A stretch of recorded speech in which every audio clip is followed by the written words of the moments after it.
What is up, everybody? It's your girl B Octavia, and I'm back with another video.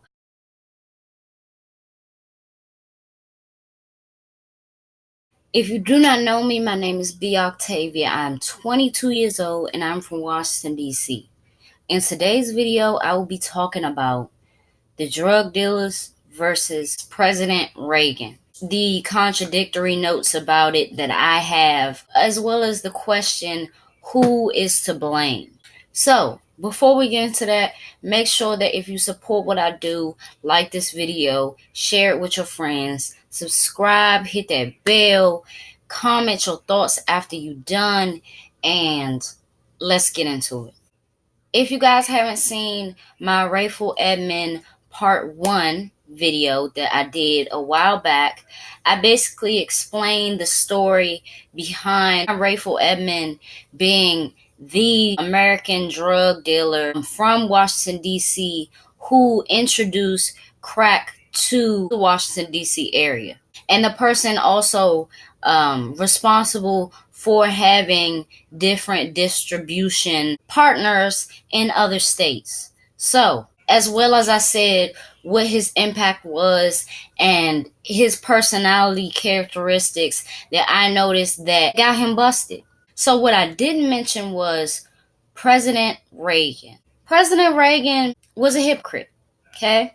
President Reagan was maybe not the worst, but one of the worst presidents in my opinion. And I say that because he is the person who had the connections to bring drugs across the border. What he did was very contradictory because he brought the drugs over, made sure that in these small cities such as Washington, D.C., such as Detroit, smaller places in the hoods, he made sure that the product went those places. The contradictory part about it is that thousands and thousands of people who went to jail for life on drug offenses. That's what he created. All the while pushing the drugs into these low income and high crime rate places. And what does that result in? More homicides, more disorientation within these cities. My thing is this: me growing up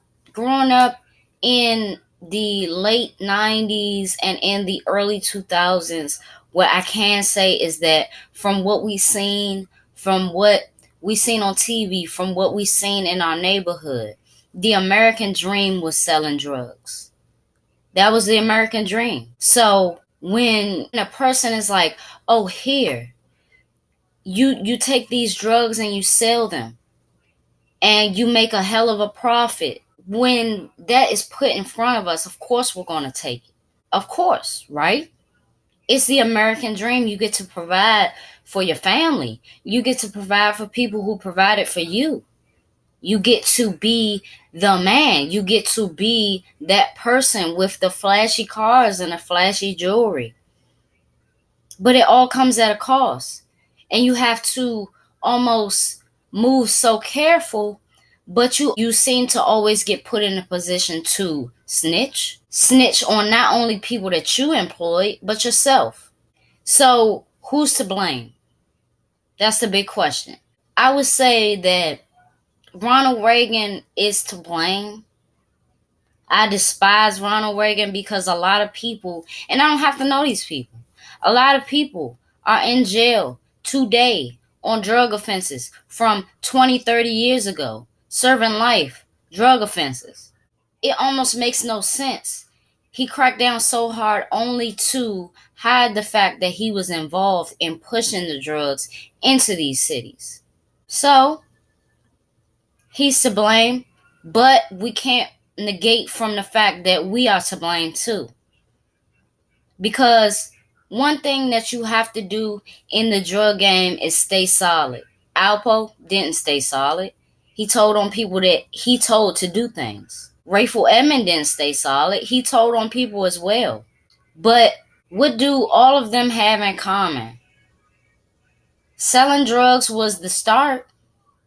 And then it turns to murder, it turns to kidnapping, it turns to you distributing product that kills people, It turns to you distributing product that not only kills people but breaks up families. We are to blame too, because we take it too far. We take the role of being a drug dealer too far.